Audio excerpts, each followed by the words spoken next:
Assalamualaikum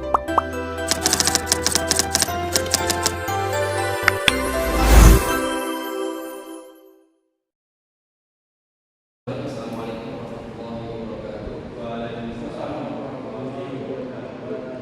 Alhamdulillah, syukur kepada Allah Subhanahu wa taala. Salawat dan salam semoga kita hadirkan kepada kita Nabi Muhammad sallallahu alaihi wasallam dan kita lafaz Allahumma shalli ala sayyidina Muhammad wa ala sayyidina Muhammad. Assalamualaikum ya Rasulullah. Baik, di sini saya akan menyampaikan hasil presentasi kelompok kami, yaitu dengan judul inventarisasi hama pada petani cabai di Kota Pekanbaru. Nah, latar belakang dari judul ini yaitu adalah petani cabai di Pekanbaru memiliki peran penting secara ekonomi. Namun, sering mengalami serangan hama yang membuahkan hasil korupsi. Inventarisasi hama diperlukan untuk mengidentifikasi jenis dan tingkat serangan hama yang ada. Data ini akan menjadi dasar dalam merancang pengendalian hama yang efektif untuk meningkatkan produktivitas cabai di Kota Pekanbaru. Tujuan dari tema ini atau judul ini yaitu adalah yang pertama untuk menginventarisasi jenis-jenis hama yang menyerang tanaman cabai atau dengan nama ilmiahnya adalah Psychum annulare di Kota Pekanbaru. Yang kedua adalah untuk mengetahui tingkat serang hama dan dampaknya pada tanaman cabai secara alami dan sistematis. Dan terakhir adalah untuk mendapatkan data dasar yang valid sebagai dasar pengembangan strategi pengendalian hama pada tanaman cabai di Kota Pekanbaru. Adapun manfaatnya yaitu adalah memberikan gambaran lengkap dan terperinci mengenai populasi hama pada tanaman cabai di Kota Pekanbaru, lalu menjadi dasar bagi petani, peneliti, dan membuat kebijakan untuk mengembangkan metode pengendalian hama yang efektif.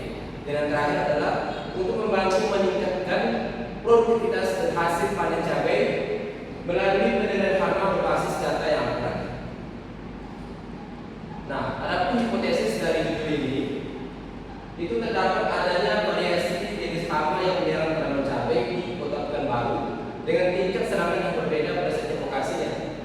Terus, tingkat serangan hama berpengaruh signifikan terhadap kondisi dan produktivitas tanaman cabai di Kota Pekanbaru.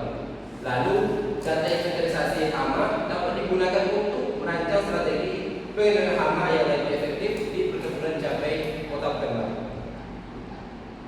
Nah, materi metode dari judul ini itu yang pertama ada tempat dan waktu. Penelitian ini dilakukan di Kota Pekanbaru pada lahan pertanian yang terdapat tanaman cabai. Penelitian ini dilakukan pada bulan 1 Januari sampai tanggal 30 Maret 2026. Yang kedua ada bahan alat. Di sini bahan yang digunakan yaitu ada tanaman cabai, plastik zip, dan label dan buku identifikasi hama. Sedangkan alat yang digunakan yaitu adalah alat tulis, kamera, pinset, meteran, mikroskop, alat wawancara serta laptop. Sedangkan metode penelitian ini itu menggunakan metode deskriptif yang bertujuan untuk menginventarisasi jenis-jenis hama yang menyerang tanaman cabai di Kota Pekanbaru. Metode deskriptif ini dipilih karena memungkinkan peneliti mendapatkan gambaran yang lengkap dan terperinci mengenai berbagai jenis hama yang ada, tingkat serangannya, serta dampaknya pada tanaman cabai secara alami dan sistematis. Nah, adapun prosedur penelitiannya, itu yang pertama kita harus melakukan persiapan dan survei lokasi.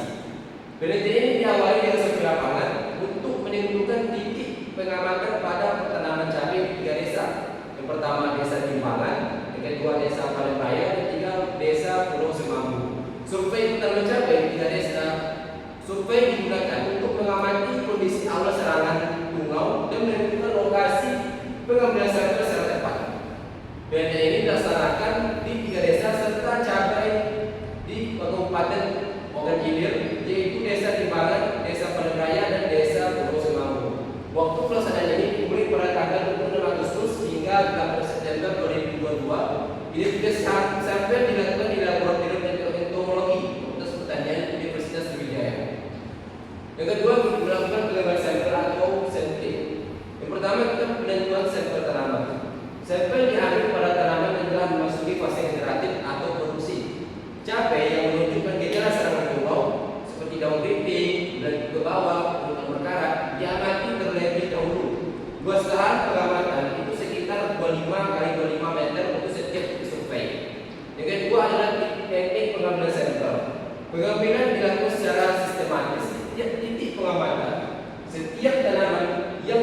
bergejala diambil bagian sampelnya, khususnya daun bagian bawah.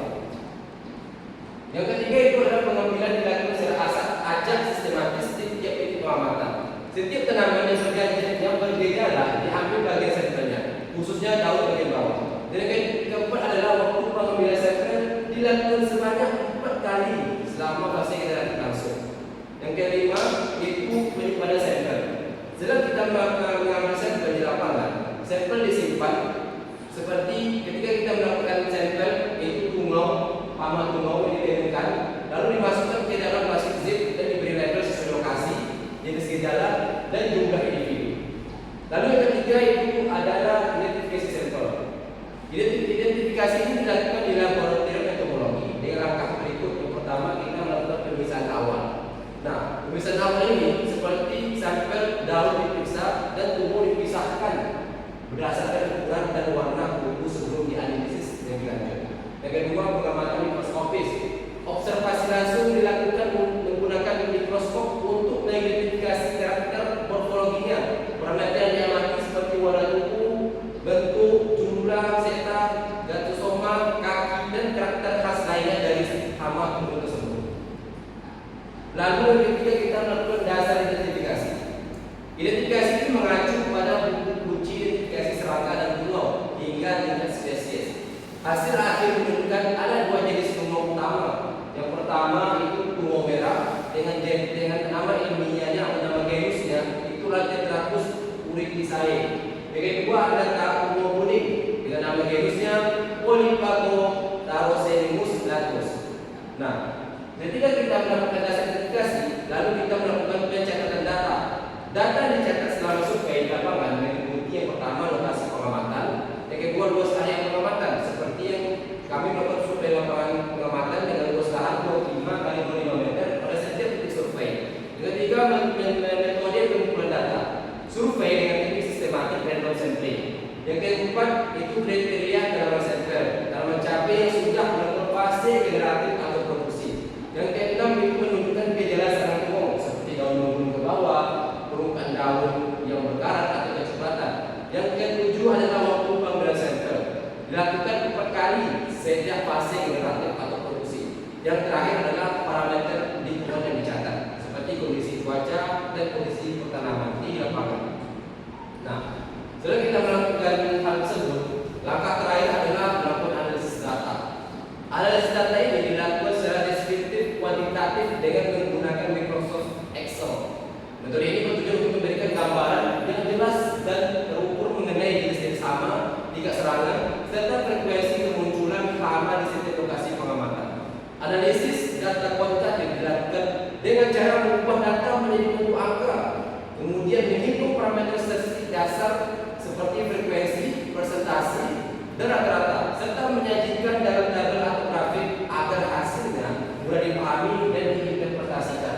Dengan demikian, penggunaan Microsoft Excel sangat sesuai karena program ini mampu mengolah data berbasis angka secara sistematis, efisien dan akurat sehingga mendukung proses analisis dan menjadi hasil penelitian secara optimal. Baik, mungkin itulah hasil presentasi. Mudah-mudahan apa yang saya sampaikan bermanfaat bagi kita semua. Wabillahi taufiq.